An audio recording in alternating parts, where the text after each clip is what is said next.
Bonjour chers auditeurs de l'ODJ Média, notre chroniqueur de l'ODJ, Afid Fassifiri, partage avec nous ses réflexions, dans un article qu'il a intitulé « Très cher Maroc, tu survivras éternellement », qu'on écoutera ensemble dans ce podcast.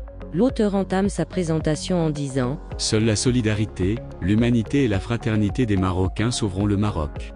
Une atroce douleur, un désastre immense. Le ciel nous est tombé sur la tête.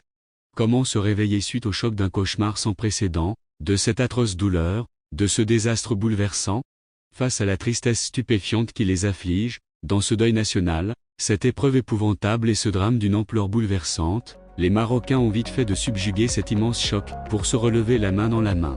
Unis dans la douleur, unis dans le meilleur comme pour le pire, c'est un énorme élan de solidarité qui s'est déchaîné, et une mobilisation stupéfiante et des vagues de sentiments de fraternité et d'humanité qui ont déferlé spontanément pour répondre à la détresse des sinistrés. Notre chroniqueur de l'ODJ présente son point de vue initial de cette manière. La force d'un pays, la grandeur d'un peuple. Le Maroc pense ses blessures et relèvera ce défi coûte que coûte. Oui, la force de ce pays c'est la grandeur de ce peuple extraordinaire car seule la solidarité et la fraternité sauveront le Maroc. Maintenant, ces populations oubliées, marginalisées, enclavées depuis des décennies, il est urgent et vital de ne pas les oublier dans quelques semaines lorsque l'effroi et le choc seront passés. Le Maroc saura faire face, le Maroc se relèvera et s'en sortira sans la France car le royaume est un grand pays avec des ressources et des richesses comme les phosphates et autres. Oui, le Maroc se relèvera mais à condition que les sociétés d'hydrocarbures contribuent généreusement à l'effort national, vu les bénéfices monstres réalisés indûment ces 3 dernières années. Monsieur Afid Fassifiri met l'accent sur l'importance de ce point en affirmant que, à ce propos, les grandes surfaces ont également fait des bénéfices records depuis le Covid et l'inflation, et il serait normal qu'elles fassent un geste, car il n'est plus moralement acceptable que certains scènes mettent plein les caisses tandis que les Marocains, même les plus défavorisés, ont mis la main à la poche pour venir en aide aux sinistrés.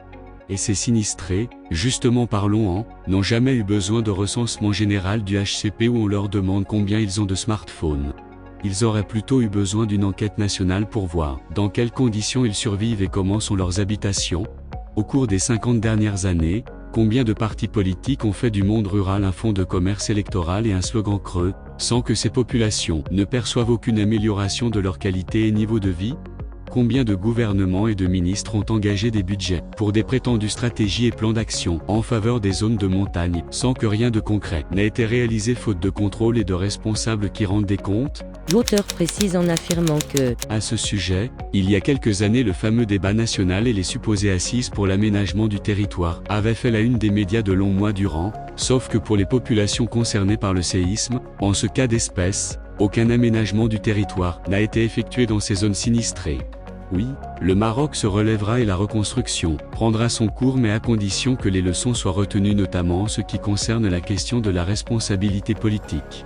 Et à ce sujet, le gouvernement marocain compte la présence de 3 maires, Fatima et Zahra El Mansouri à Marrakech, Abdelatif Ouabi à Taroudan, et Aziza Kanouche à Agadir. Ce séisme qui a réussi à faire bouger le Maroc et les Marocains doit absolument sonner le glas pour tous les irresponsables et tous les mercenaires qui profitent de leur impunité en politique, qui ne rendent absolument aucun service au pays et au peuple, surtout lorsqu'ils occupent une fonction qui devrait revenir à des personnes plus compétentes et plus qualifiées. L'auteur termine son article en ces termes. Et pour conclure, ce drame a fait ressurgir les meilleurs sentiments humains chez l'ensemble des Marocains. Il est urgent que cette épreuve nous incite à améliorer notre société, notre gouvernance et nos modes de gestion.